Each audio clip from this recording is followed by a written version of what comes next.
Après les maillots un petit peu bizarres du Paris Saint-Germain, place à l'OM. Alors ça, ce sont les couleurs traditionnelles. Vous avez déjà montré, lorsque j'ai rendu hommage à Pape Diouf, celui-ci que je trouve assez beau quand même avec les couleurs, soit du Sénégal, soit de la Jamaïque, un petit peu comme on veut. Parmi les maillots un petit peu noirs que l'OM a porté, il y a eu celui-ci également. Alors moi j'ai plus les années en tête, hein, mais les supporters de l'OM doivent s'en souvenir. Il y a eu un maillot que je n'ai pas, qui était assez moche, qui était bleu ciel et orange.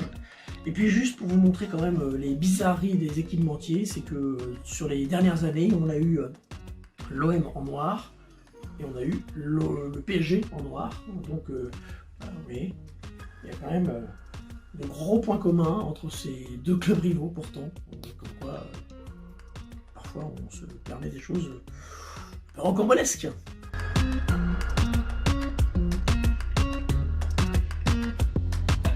Alors le premier qui me vient à l'esprit de manière très spontanée et très forte, parce que pendant longtemps l'OM c'était que ça, c'est, alors je sais pas comment ça se prononce, mais Mazdoj. Ouais, voilà, donc ça pour moi à Marseille pendant longtemps ça a été ça quand j'étais gamin, les photos Panini et tout, c'était voilà, il y avait une permanence dans ce sponsor Mazdoj. Voilà, il y avait à l'époque beaucoup plus de permanence, c'est-à-dire que PSG c'était RTL, Nantes c'était Europe 1, et Marseille c'était Mazdoj. Donc il y a ça qui me revient à l'esprit.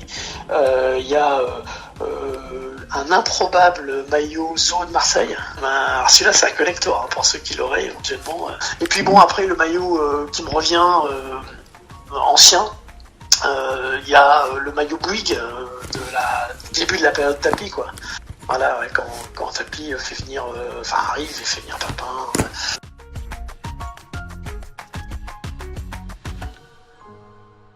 Fatalement, le maillot de 93. Je pense que les supporters marseillais doivent le trouver exceptionnel. Il est beau, mais sans plus. Enfin, je pense que l'OM, dans son histoire, a eu des maillots plus beaux que celui-là. Je trouve que celui avec la croix, blanc, avec une sorte de grande croix, un peu comme Parme à l'époque. Celui-là, je le trouvais assez réussi.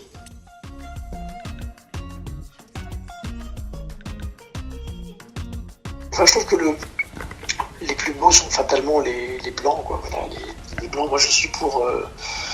Je comprends les données marketing. Je comprends que des gens aient envie de porter quelque chose avec les cuissons de leur club dans la vie et se promener avec un truc qui soit un peu différent pour les joueurs. Ça, je le comprends, et je trouve que les déclinaisons de deuxième, de troisième maillot, voilà, ça me déplaît pas.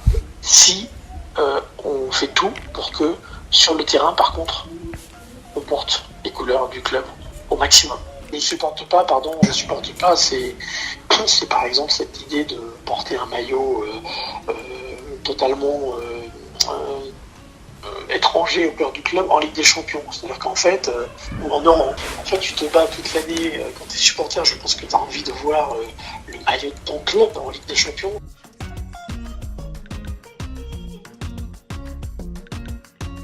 On est quelque chose dans quelque chose d'extrêmement sobre, hein, là aussi. Hein, c'est plus sobre, il n'y a pas, mais c'est bien. Je trouve que c'est ce qu'il faut.